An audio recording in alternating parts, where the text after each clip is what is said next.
Halo teman-teman, sahabat YB. Kali ini Pak Imin akan mencoba meluruskan sejarah penjajahan Indonesia yang keliru. Tanpa berlama-lama, yuk langsung saja kita mulai. Tahukah kalian teman-teman, jika Belanda menjajah Indonesia itu tidak selama yang kita kira. Bagi kalian yang masih menganggap Indonesia dijajah 350 tahun, itu jelas hoax dan salah kaprah teman-teman. Lah, terus 350 tahun dijajah Belanda itu sumbernya dari mana, Min? Pernyataan Indonesia dijajah 350 tahun salah satunya diutarakan oleh Presiden Soekarno. Tercatat 3 kali Pak Karno mengatakan hal tersebut. Namun kalian harus ingat ya, jika statement tersebut hanyalah pernyataan Pak Karno dan bukanlah fakta sejarah. Bung Karno kala itu mengatakan Indonesia dijajah 350 tahun supaya rakyat Indonesia kala itu bersemangat untuk melawan penjajah. Jadi kata-katanya beliau itu dihiperbola atau dilebih-lebihkan. Dan hal tersebut biasa saja teman-teman. Nah, sekarang di sini Pak Imin akan kasih 2 argumentasi fakta sejarah mengapa Indonesia tidak dijajah selama 350 tahun. Yuk langsung saja kita bahas. Yang pertama, dari segi tahun jelas sangat aneh teman-teman. Kalian pernah kepikir nggak buat menghitung dari mana sih asal muasal hitungan 350 tahun ini? Jika penjajahan Belanda dihitung ketika VOC itu didirikan di tahun 1602 hingga Belanda diusir Jepang tahun 1942, seharusnya Indonesia cuma dijajah selama 340 tahun, bukan 350 tahun cuy. Ini aja masih salah teman-teman.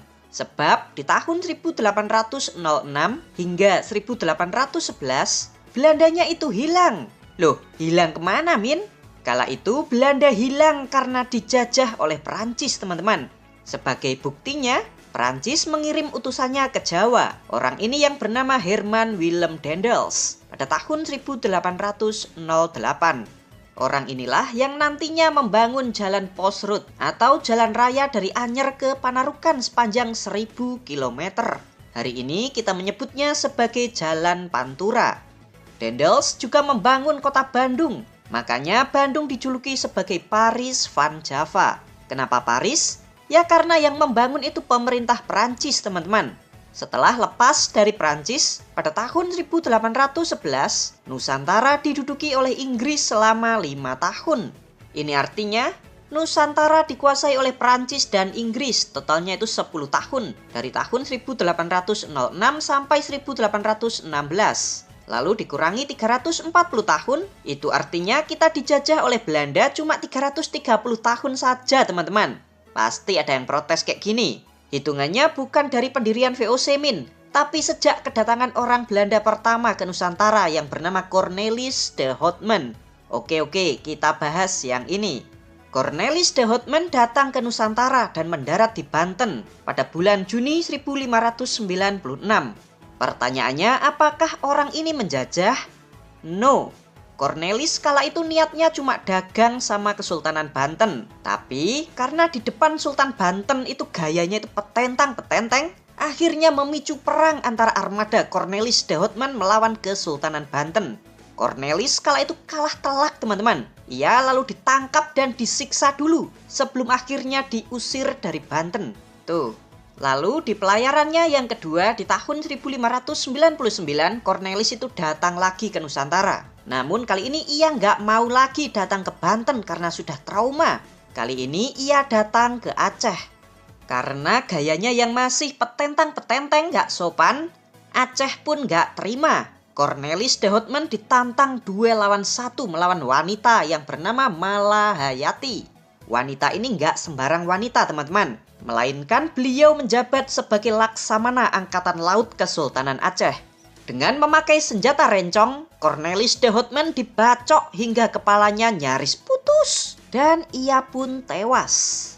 Duh, masa Cornelis de Houtman yang lemah kayak gitu dijadikan sebagai titik awal penjajahan? Oke, sudah jelas ya teman-teman, kalau secara hitung-hitungan tahun sudah ngaco tuh. Mana ada Indonesia dijajah selama 350 tahun. Argumentasi yang kedua dari segi pemerintahan. Kalian tahu VOC kan? Kalian ngerti kepanjangan VOC itu apa? Nih, kepanjangan dari VOC. Verenigde Oost-Indische Compagnie. Nah, karena lidah Nusantara itu susah mengejanya, maka disebut belakangnya aja yang kompak nih. Kena lidah kita jadinya company. Hahaha.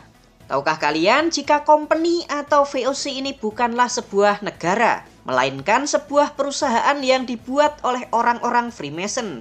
Hah? Masa sih? Nih, ceritanya kayak gini teman-teman. Kita balik lagi ke benua Eropa di tahun 1517.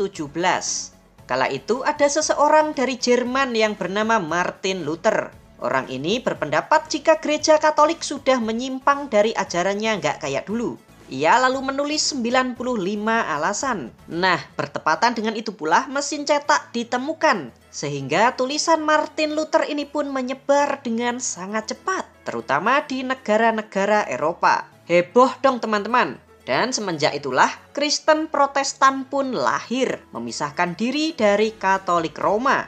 Belanda yang masih serumpun dengan orang Jerman pun ikut-ikutan memakai Kristen Protestan sebagai agama resminya. Tapi yang jadi masalah nih, kala itu Belanda bukanlah sebuah negara, melainkan hanya bagian provinsi dari kerajaan Spanyol. Nah, Spanyol ini kan memakai Katolik sebagai agama resminya.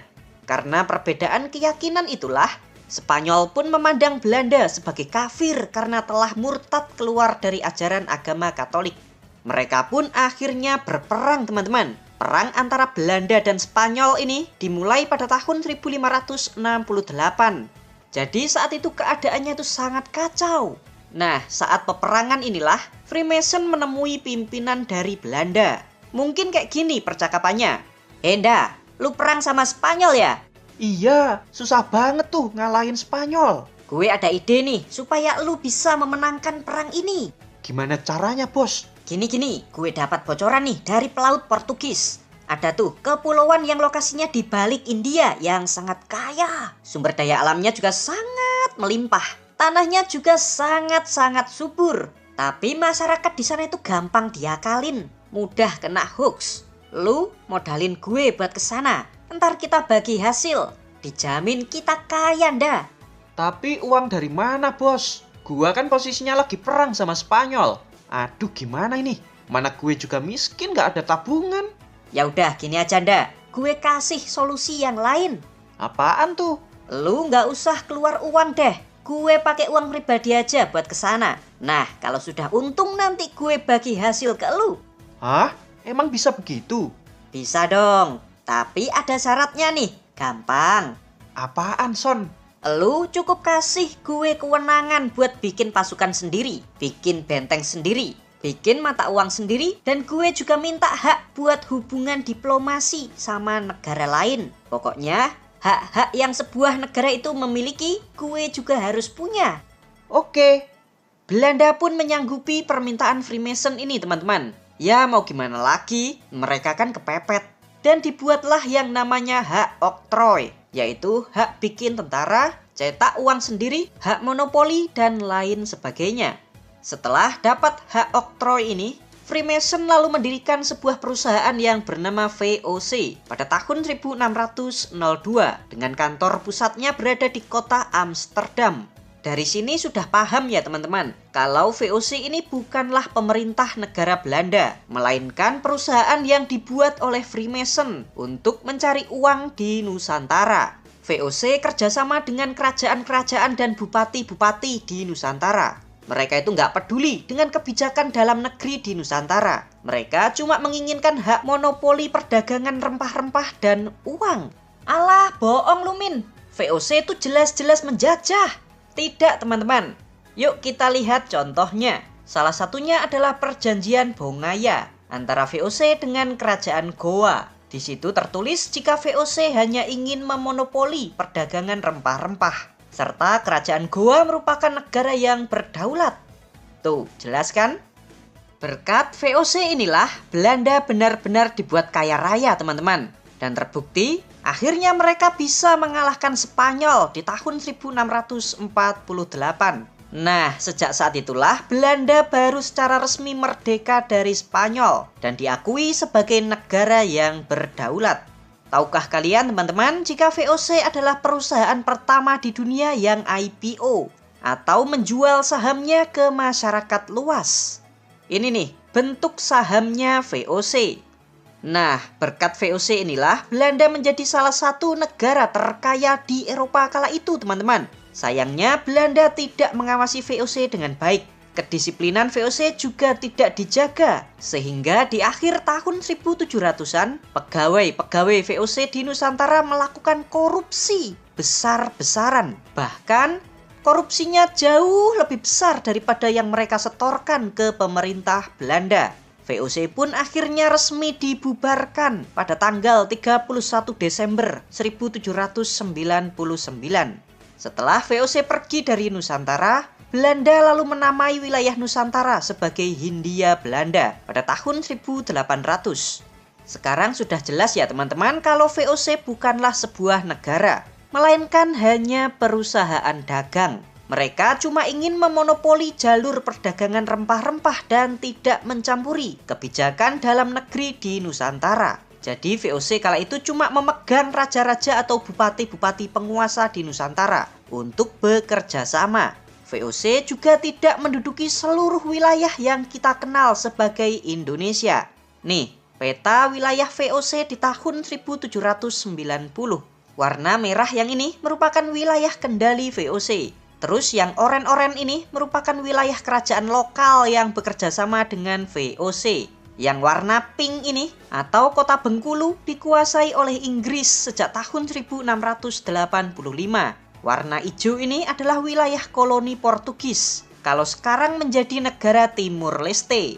Terus yang kuning ini adalah wilayah koloni Spanyol di Filipina. Sedangkan warna yang abu-abu ini merupakan wilayah kerajaan-kerajaan yang tidak bekerja sama dengan VOC. Kalau begini, apakah bisa disebut Belanda menjajah Indonesia selama 350 tahun? Terus, menurut Paimin, Indonesia dijajah Belanda itu berapa tahun? Oke, yuk sekarang kita runutkan sejarahnya. VOC memonopoli perdagangan dan bekerja sama dengan kerajaan-kerajaan lokal dari tahun 1602. Lalu digantikan oleh Hindia Belanda di tahun 1800. Kala itu Belanda masih ribut berperang sama Prancis. Belanda lalu menghilang di tahun 1806 setelah Belanda dijajah oleh Prancis. Lalu Belanda dijajah oleh Inggris di tahun 1811. Belanda baru ada lagi di tahun 1815 setelah Inggris mengalahkan Prancis di dalam perang Waterloo. Inggris lalu mengembalikan wilayah Belanda termasuk Nusantara ini di tahun 1816. Nah, di masa inilah Belanda merubah orientasi politiknya yang di zaman dahulu VOC memperlakukan Nusantara hanya sebagai monopoli perdagangan berubah menjadi ingin menaklukkan seluruh kerajaan di Nusantara. Belanda menginginkan Nusantara menjadi miliknya. Hal ini juga dikenal sebagai kebijakan Pax Nederlandica. Semenjak saat itulah Belanda mulai satu persatu menaklukkan kerajaan-kerajaan supaya mereka bisa memerintah langsung di Nusantara. Wilayah terakhir yang diduduki oleh Belanda adalah Aceh di tahun 1912. Itu pun tidak semua wilayah Aceh berhasil dikuasai oleh Belanda ya teman-teman. Masyarakat Aceh ternyata terus melakukan perlawanan. Sekarang kesimpulannya, Belanda baru bisa secara resmi menjajah seluruh wilayah yang kita kenal sebagai Indonesia dari tahun 1912 sampai kedatangan Jepang di tahun 1942. Total, Indonesia dijajah oleh Belanda cuma 30 tahun saja teman-teman. Tuh, udah clear dan jelas ya. Silahkan kalau ada tanggapan kalian bisa menulisnya di kolom komentar. Yuhu. Kembali lagi di channel Tio JB, channel yang mungkin bisa menambah wawasan dan informasi yang mungkin belum kalian ketahui.